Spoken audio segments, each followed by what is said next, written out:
In a world of nuclear weapons, earthquakes, and other devastation, you may be tempted to focus on a new, extreme danger. However, it just may be the small, unnoticed thing that gets you in the end.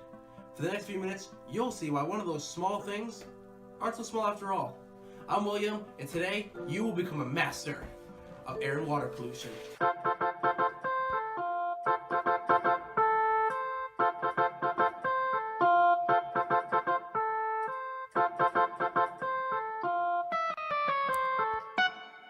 So what exactly is pollution?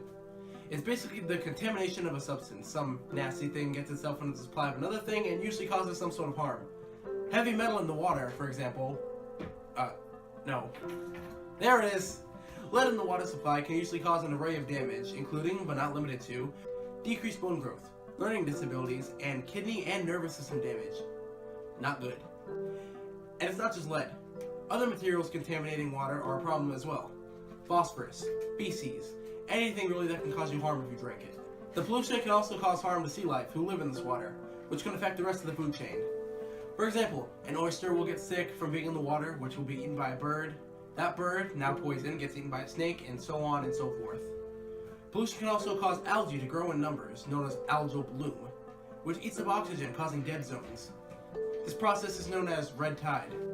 On the air side of things, buildup of carbon dioxide and other greenhouse gases in the atmosphere can insulate the air and prevent heat from escaping, causing warming on a global level.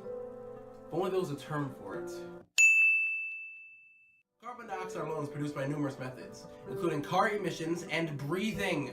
Yeah, you can't even breathe without screwing something up, can you, Greg? Even electric cars are a problem, since using electricity also burns fossil fuels. However, this is still less than gas-powered cars. How bad is pollution exactly? Air pollution kills about 7 million people a year, and water pollution kills about 12.6 million, according to WHO. What? No, who? Yeah, what is who? No, who is who? Yeah, who said that? Exactly. Now, what exactly causes these kinds of pollution? Well, there are two kinds of causes for pollution: point source and non-point source pollution. Say in a given area, you can point to a single major source of pollution. That's a point source pollution, like a factory producing major fumes. However, if it's a combination of different things, say a lot of cars on the road, you can't point to a single car and say, hey, that's the source of pollution. So it's called non-point source pollution. Since pollution is contamination, it's mostly caused by human intervention. Sewage is often used as a form of fertilizer in plants. And on paper, it's a good idea, since the plants need the phosphorus in the sewage.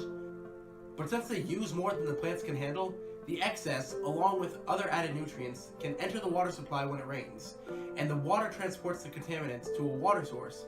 This is called runoff. Other contamination may be caused by companies simply dumping waste in bodies of water. Or, according to eSchooltoday, every domestic toilet is connected to a septic tank, usually located outside the house.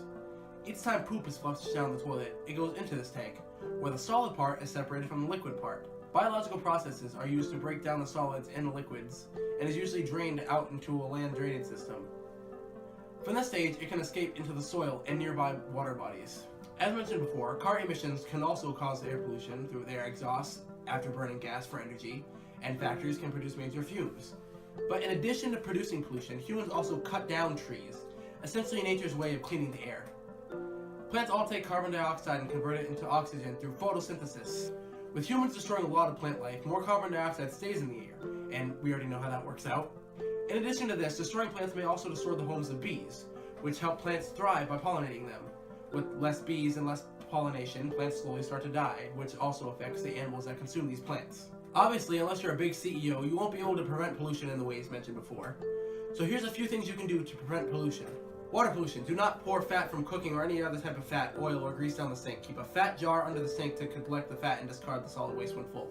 Do not dispose of household chemicals or cleaning agents down the sink or toilet. Do not flush pills, liquid, or powder medications or drugs down the toilet. Avoid using the toilet as a wastebasket. Most tissues, wrappers, dust cloths, and other paper goods should be properly discarded in the wastebasket. The fiber-reinforced cleaning products that have become popular should never be discarded in the toilet. Avoid using a garbage disposal. Keep solid waste solid and make a compost pile from vegetable scraps. Install a water-efficient toilet. In the meantime, you can put a brick or a half-gallon container in the standard toilet tank to reduce water use per flush. Run the dishwasher or clothes washer only when you have a full load. This conserves electricity and water.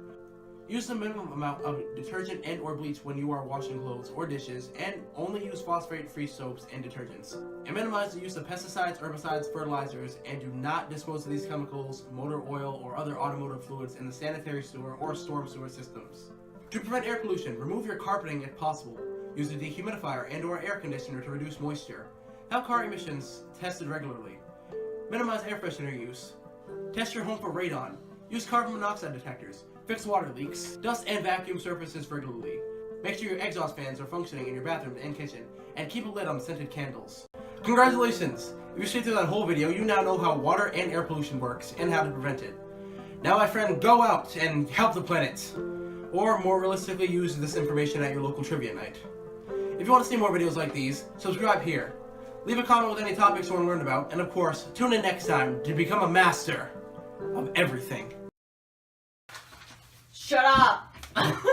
Apply of another thing and usually causes some sort of harm. Freaking messed up my take.